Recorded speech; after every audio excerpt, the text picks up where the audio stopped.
11 minut po godzinie 4, a kole nas w studiu nasi goście. Pierwszym gościem jest Oskar Kozłowski. Witamy bardzo serdecznie. Witam, Boro. I nawet co nauczył po kasiepsku gadać, ale fajnie. Tak czy inak godu między sobą scoutingu i generalnie scoutów rozumiemy przez scoutów gdzieś tam w naszym powszechnym myśleniu troszeczkę wiążemy to z harcerstwem, które w Polsce jest rozpowszechnione, natomiast na całym świecie nie ma harcerzy, tylko są właśnie skauci. Młodzi i nie tylko ludzie w kapeluszach, którzy lubią chodzić po lesie, lubią ogniska, potrafią rozbić namiot i z tego ich kojarzymy, ale czy to jest zwykłe hobby, czy za tym się kryje coś więcej? Witam serdecznie jeszcze raz. Generalnie jednak jest to, scouting jest stanem ducha danego człowieka i nie jest oderwany od rzeczywistości, zwłaszcza codziennej rzeczywistości. To nie jest kwestia tylko lasu, to nie jest kwestia pewnych technik, które się stosuje w polu, w lesie, w mieście, gdziekolwiek, ale jest to sposób funkcjonowania w codziennym życiu przy pełnieniu swoich obowiązków. I to właśnie przywiązanie do obowiązków i ich realizowanie w taki, a nie inny sposób czyni człowieka skauta. Czyli mamy pewien kodeks. Jakie są zasady, którymi kieruje się skaut? Skaut się generalnie kieruje kilkoma podstawowymi zasadami. To jest to, że jest wierny swoim obowiązkom, które przyjmuje sam poprzez przyrzeczenie, ślubowanie czy przyjęcie. Te obowiązki to są przede wszystkim obowiązki stanu. Jeżeli ktoś jest synem, to wypełnia obowiązki syna. Jeżeli jest uczniem, to jest uczniem i wypełnia obowiązki uczniowskie. Jeżeli jest mężem, ojcem, to wypełnia należycie te obowiązki. I tego trzymając się i robiąc to najlepiej jak może, zmieniając rzeczywistość dookoła poprzez czynienie jej lepszym niż jest, w ten sposób realizuje swoją misję. Mhm. Właściwie jakie są początki skautingu na świecie? Tak może króciutko właśnie, myślę, że jest to interesujące. W którym momencie ludzie zaczęli w taki sposób formować, kształtować młodzież? No musimy się wrócić do roku 1907, do Baden-Powella oczywiście, który... Z Wielkiej Brytanii. Z Wielkiej Brytanii i który znalazł po prostu sposób zobaczył, że jest jakiś ogromny potencjał w młodych ludziach, w chłopakach, którzy po prostu potrafią wypełniać zadania dorosłych w sposób zupełnie inny, w sobie właściwy dla wieku i w ten sposób pomagać, zmieniać, czynić dobro dla swojej ojczyzny. I w błyskawicznym, można powiedzieć, modnym stylu wykroczyło to poza granice Wielkiej Brytanii. Przybyło to po prostu też i do Polski z takimi nazwiskami. Oczywiście dzisiaj mówimy głównie o Małkowskich, ale z księdzem Lutosławskim, z Marianem Roszczynialskim, z kilkoma innymi osobami, o których dzisiaj może już mniej się mówi, ale to były właśnie początki, czas zaboru w Polsce, różnorodny scouting, w każdym zaborze inny, mniejsze, większe grupy i przenikanie do Polski tych treści.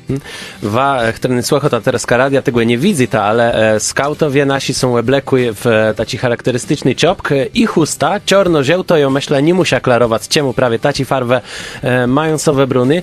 No i właśnie, scouting dotarł już też na Kaszuby i o tym będziemy mówić. Nasi magłesca są prawie skautowie z bractwa, kasiepścigłe bractwa skautowigłe. Jeszcze tylko spytam, jako funkcjonujecie jako organizacja, pewnie zbieracie podpisy, tak jak to w harcerstwie bardzo często bywa, tak? Musicie się zgłaszać do przełożonych, wszystko to jest oczywiście zachowane, tak? No właśnie, tu zupełnie inaczej. I tutaj jest sprawa honorowa. Czyli tutaj jest duża różnica też między scoutingiem a harcerstwem, myślę. Scouting nie potrzebuje generalnie organizacji. Nie potrzebuje stowarzyszenia się w jakimś konkretnej organizacji. Scouting to sposób bycia, w związku z tym wszystko, co nas wiąże, to wiąże nas generalnie wspólne przyrzeczenie, wspólne przywiązanie do właśnie symboli, do pewnych oznaczeń, do pewnych treści i sposobu bycia i działania. I to nas wiąże, natomiast nie wiąże nas żadne prawne jakby zobowiązania. Są to sprawy czysto honorowe, w tej chwili ciągle w gronie męskim, więc nie potrzebujemy dodatkowych jakby impulsów ze strony organizacji, stowarzyszenia, związku czy czegoś takiego. Każdy odpowiada nie jako członek stowarzyszenia, ale odpowiada przed własnym sumieniem. Nasi magłescama są skautowie z Piersigłe, Kasiepścigłe, skautowi bractwa, my jež do tego ci wrócimy. 32 minuty po čtvrti słuchasz na widniku Kasiebe, a mego domedzi se u scoutingu. Wiemy, że ta rešnota jako zaciała na przełomieniu 19 i 20 stalaty we Wielkiej Brytanii dobyła popularność na całym świecie, bo je bardzo prosto. Nie ma wielkiej filozofii, są prosto młodzi ledze, jaci chcą się rozwijać i łed fizycznej strony i też łed dechowi. No i prawie łed im dzisiaj godume, że też młodzi Kasiebi mają tako szansa Tereska, a łetim godume też z młodym Kasiebą, Mateuszem Klebą. Witamy bardzo serdecznie. Witam Państwa. Już kiedyś miałeś okazję się wypowiadać jako przedstawiciel młodej kaszubskiej organizacji, no i właśnie widzimy, że twoja aktywność trwa i to bardzo cieszy, natomiast tym razem jest to kaszubski scouting. Właśnie, dlaczego Bractwo Skautowe, o którym właśnie rozmawiamy, jest kaszubskie? Jakie są kaszubskie elementy w nim? Kaszubski scouting jest dlatego kaszubski, że powstał tutaj u nas na Kaszubach prawie równolegle z scoutingiem brytyjskim. Powstał w Łężycach, tworzyła go grupa starszych ludzi już w tamtym czasie.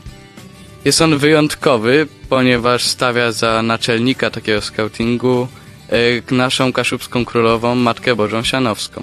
Mhm. No i też widzę właśnie czarno-żółte chusty, to też chyba nieprzypadkowy dobór barw. No nie, nasze kaszubskie narodowe barwy. Oczywiście tutaj cały ubiór skautowy, tutaj części tego ubioru można będzie zobaczyć na YouTubie, kiedy będzie nagranie z naszego wywiadu i wszyscy, którzy oglądają teraz, pozdrawiamy, ale chciałbym spytać, co ciebie osobiście skłoniło do tego, żeby przyłączyć się do ruchu skautowego? Mnie osobiście skłoniła ta cała nasza kaszubska akcja ścinania kani, kiedy spotkałem Oskara, obecnego tutaj. Spotkaliśmy się, porozmawialiśmy. Okazało się, że idee skautowe są mi bliskie duchowo, no i po prostu też zainteresowania są podobne, ponieważ skauci dużo wędrują. No, podobnie jak ja też nie mogę usiedzieć w jednym miejscu zbyt długo. Mhm. To widać, bo już się odchylasz od mikrofonu i ledwie ciebie słychać, więc trudno ci usiedzieć. No i właśnie każdy, komu trudno usiedzieć, jest pewnie mile widziany w scoutingu. No i właśnie, gdzie można się z waszą grupą zapoznać? Przede wszystkim na Facebooku jesteśmy aktywni. Można zobaczyć codziennie jakieś nowe wpisy. Tam można nas szukać, można też napisać do nas, do mnie czy do Oskara. Na pewno odpiszemy, zapytać się o cokolwiek, co by interesowało. Jak nazywa się grupa? Co wpisać na Facebooku? Dresztwo Kasiepścich Skautów. Dresztwo Kasiepścich Skautów. I pytanie, co w najbliższym czasie? No bo wiadomo, że skaut realizuje swoją misję przede wszystkim w życiu codziennym, ale jednak spotykacie się również i na tych spotkaniach właśnie. Co się takiego odbywa i co w najbliższym czasie się szykuje? W najbliższym czasie wybieramy się na pielgrzymkę do Sianowa w odwiedziny do naszej Matki Kaszubskiej. Będzie to w sobotę za tydzień. Wybieramy się tam na taki pierwszy kongres skautingu kaszubskiego, określić te zasady bliżej, żeby to przełożyć na dzisiejsze czasy, no bo jednak i język się trochę zmienił i warunki, ten grunt cały społeczny, na którym będzie to powstawało. No tak, bo tutaj już oprócz tego, że nawiązujemy do historii, to jest to też współczesność. No i właśnie, kto jest mile widziany wśród skautów? Zapraszamy każdego, bez względu na wiek, wyznanie czy zainteresowania. Naprawdę wszystkich. Okej, do tego roci dreštvo kašepštích skautów. Ja cich môže nalezť na Facebooku a našim Guessaje. Mateusz Kleba, dziękujemy bardzo serdecznie.